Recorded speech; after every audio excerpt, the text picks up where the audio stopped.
नमस्कार भाई। आज मैं इंटरनेट बायोलॉजी में पुंकेसर की संरचना के बारे में बताएंगे। तो पुंकेसर पौधे पुष्प का क्या है, नर जननांग भाग है। पुंकेसर पुष्प का नर जननांग भाग है और इसके दो भाग होते हैं। ऊपर वाले भाग को परागकोश और नीचे वाले भाग को एक डंठल जैसी संरचना दिखाई दे रही है, इसको बोलते हैं पुतंत्र। परागकोश को इंग्लिश में एंथर और पुतंत्र को इंग्लिश में फिलामेंट बोलते हैं। ठीक है। अब पुंकेसर में जो परागकणों का निर्माण कहाँ होता है, तो पुंकेसर में जो परागकणों का निर्माण होता है वो कहाँ होता है, परागकोश में। तो परागकोश की संरचना किस प्रकार की है, यहाँ आप देख रहे हैं कि ऊपर ये, इसको हम तोड़ के देखते हैं तो इस प्रकार से ये संरचना दिखाई देती है। तो ये जो संरचना, इसमें जो पुंकेसर होता है, तो ये परागकोश, तो ये द्विपालित होता है और 4 कोष्ठी होता है। तो अब यहाँ पर देखेंगे इधर की ये जो हिस्सा है, एक इधर का हिस्सा और एक इधर का हिस्सा, तो इसमें 2 हिस्से बनते हैं। तो द्विपालित हो गया और 4 कोष्ठी होता है। प्रश्न आता है कि परागकोश किस प्रकार की संरचना है, तो द्विपालित और 4 कोष्ठी। अब ये 4 कोष्ठ हैं, इनमें क्या होते हैं, लघु बीजाणुधनी।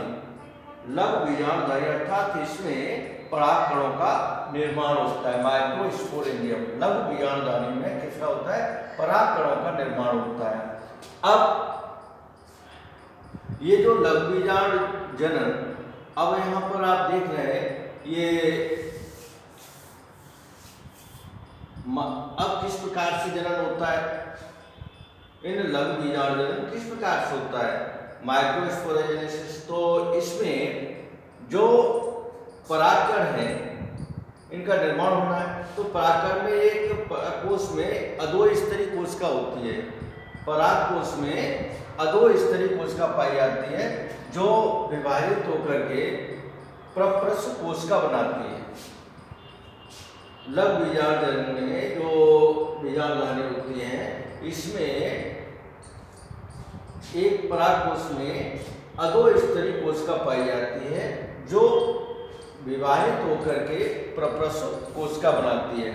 यह पुनः विभाजित होती है और प्रप्रस्थ कोशिका पुनः विभाजित होकर के 2 कोशिका बनाती है, जिसे पहली को बोलते हैं प्राथमिक भित्ति कोशिका और दूसरी को बोलते हैं प्राथमिक पुंज बीजाणुजनन कोशिका।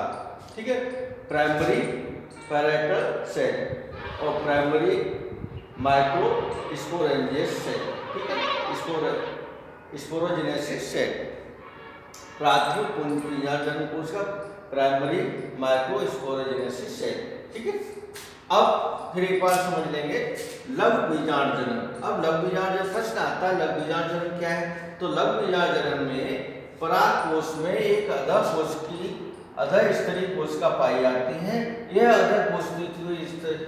अधःस्तरीय कोशिका विभाजित होकर के, बड़ी होकर के प्रप्रस्थ कोशिका बनाती है और प्रप्रस्थ कोशिका पुनः विभाजित होकर के 2 भागों में बढ़ती है, प्राथमिक भित्ति कोशिका प्राइमरी पैरेटल सेल और दूसरी प्राथमिक पुंज बीजाणुजनन कोशिका प्राइमरी माइक्रोस्पोरोजेनेसिस सेल।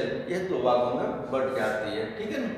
अब प्राथमिक भित्ति कोशिका, यहाँ पर देख रहे हैं कि ये प्राथमिक भित्ति कोशिका है और प्राथमिक भित्ति कोशिका भी के 3 स्तर होते हैं। प्राथमिक भित्ति कोशिका भी के 3 स्तर पाए जाते हैं। तो कौन कौन से, एक तो बाह्य स्तर, ठीक है ना। तो यहाँ पर आप देख रहे हैं कि प्राथमिक, ये क्या है, बाह्य स्तर और दूसरा मध्य स्तर, तीसरा टेपिटम। ठीक है ना।